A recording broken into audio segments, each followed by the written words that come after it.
can't remember a single time your parent asked how you were doing and actually waited for the answer. But you can remember every time they needed you, every crisis you had to manage, every emotion you had to regulate because they couldn't regulate their own. You learned early, your feelings are an inconvenience, and their feelings are your responsibility. So you became the thermostat of your household, the one who kept everyone else's temperature stable, the emotional regulator, the caretaker, the adult. And you were just a child yourself. You didn't have a word for it then, but you were parenting your own parents, managing what they should have been managing, carrying what they should have been carrying. And that role didn't end when you turned 18.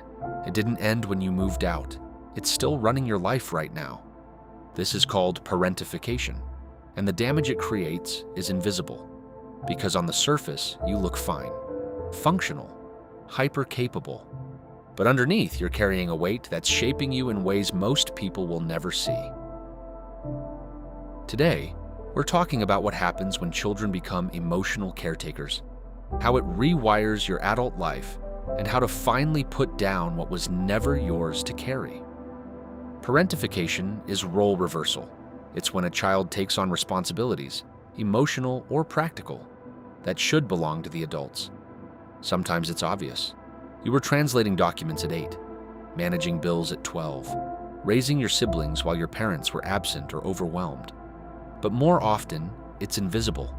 You were your mother's confidant, your father's emotional support, the mediator in their conflicts, the one who absorbed their anxiety so they didn't have to carry it.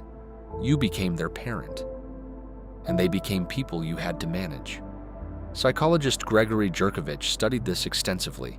He described it as a fundamental betrayal of the parent-child relationship, where the child's needs are sacrificed to meet the parent's emotional needs. And you learned something devastating. My role is to take care of others. My needs don't matter. My worth comes from how well I manage everyone else's emotions. That learning didn't stop at 18. It became the blueprint for every relationship you've had since. And once that blueprint is set, it runs everything. You notice it first in how you respond to other people's emotions. When someone around you is upset, your entire nervous system activates, not with empathy, but with urgency. Their discomfort feels like a fire you have to put out. Their sadness feels like a problem you need to solve. Not because you're naturally selfless, but because somewhere deep in your wiring, other people's emotional states became your responsibility. You learned that if you didn't manage their feelings, something bad would happen. And that learning never got updated. It shows up in how impossible it feels to ask for help, because asking for help means admitting you have needs. And needs were the first thing you learned to suppress. You became the giver, the strong one, the person everyone leans on, and somewhere along the way, receiving started to feel wrong, vulnerable, almost dangerous, as if needing something from someone would expose you as the one thing you were never allowed to be, someone who couldn't handle it on their own.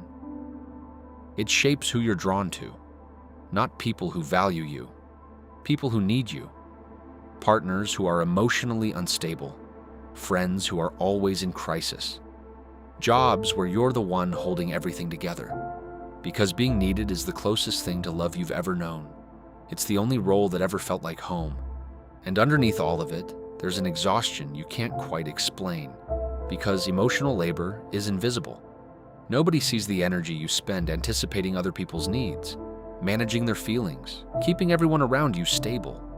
You look fine, you look capable, but you've been running on empty since you were a child.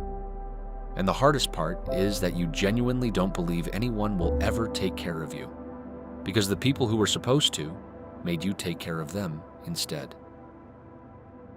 When you look honestly at what this pattern has cost you, the picture is bigger than you expected. You lost something you can never fully recover, the experience of being a child, not dramatically, quietly. You were physically young, but emotionally, you were doing an adult's work. You missed the feeling of being small, protected, allowed to just exist without managing anyone.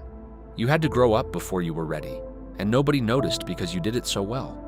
That template followed you into every relationship you've built since. You give, they take, And it feels normal, because it is normal for you. It's the only dynamic you've ever known.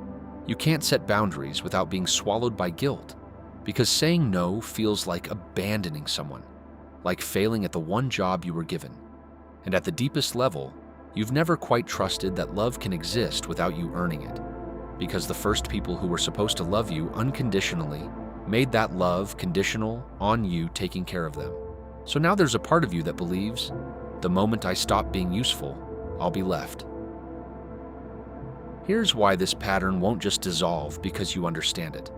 The role has become your identity. You've been the responsible one, the caretaker, for so long that you don't know who you are without it. Letting go of it doesn't feel like freedom. It feels like losing yourself. And layered on top of that is loyalty. You love your parents. Acknowledging that they parentified you feels like betrayal, like blaming them, so you minimize it. It wasn't that bad. They did their best. And maybe they did, but that doesn't erase what it did to you. There's also a fear you don't talk about, the fear of what happens if you stop. If you stop managing everyone's emotions, who will? If you stop being the glue, what falls apart? The thought of disappointing people, of being seen as selfish, of losing relationships, that fear keeps you locked in the role even when you can see it clearly. And underneath all of it, there's a strange comfort. Being needed feels like being loved. Being useful feels like having value. The role exhausts you, but it's familiar. And familiar feels safer than whatever's on the other side. So you stay, because staying is easier than grieving what you never had. Putting this role down starts with something deceptively simple. Telling the truth about what happened. Not to assign blame, not to build a case against your parents, but to finally say, clearly and without minimizing, I was a child who carried adult responsibilities. I managed emotions that weren't mine to manage. That wasn't fair. And surviving it doesn't mean it didn't cost me something. Once you name it, you start to see where the pattern is still running. You notice who you're taking care of at your own expense. You notice the moments where you automatically put someone else's needs ahead of yours. Not out of generosity, but out of reflex. And instead of judging yourself for it, you just name it. That's the old role. It's still operating, but I can see it now. And then the harder work begins, the work of learning that your needs are allowed to exist. Not in theory, in practice. Asking someone for help when every cell in your body tells you to handle it alone. Saying no to something you'd normally absorb without question. Sitting with the guilt that follows and not letting it pull you back into the role. It will feel selfish at first. That feeling is the old programming. It's not truth. Somewhere in this process, you'll need to grieve. Not analyze, grieve. You needed parents who could hold their own emotions, who could take care of you without needing you to take care of them. You didn't get that. And that loss, the loss of a childhood you deserved, needs to be felt. Because the feelings you never had room for as a child are still waiting. And they don't resolve through understanding. They resolve through being allowed to exist. Slowly, you'll start discovering who you are outside of your function. Who you are when you're not managing, fixing, holding everything together. What you actually want, not what everyone else needs from you. These questions feel impossible at first because you've never had permission to ask them, but they're the path back to yourself.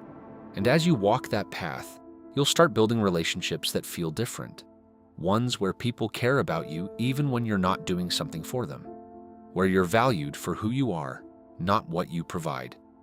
Those relationships will teach you the thing you never learned as a child, that you're worth caring for simply because you exist. Here's what I need you to hear. You didn't choose to become the parent to your own parents. You were a child in an environment where the adults couldn't hold their own weight, and you stepped in. Because that's what children do when adults are falling apart. They hold it together. You did that job so well that nobody noticed what it cost you. So well that it became your identity. So well that you forgot you were ever supposed to be anything other than the person who holds everyone else together. But that role was survival, not destiny. It worked. It kept your family intact, kept you connected. But carrying it into every relationship, every job, every friendship you'll ever have is a cost you don't have to keep paying. You're not a child anymore, and you get to choose differently now. You get to choose relationships where you're valued, not just needed.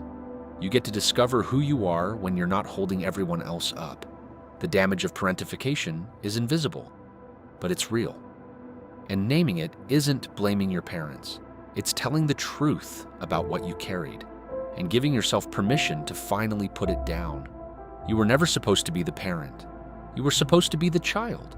And it's not too late to give yourself what you needed then: care, protection, and permission to just be without earning it first.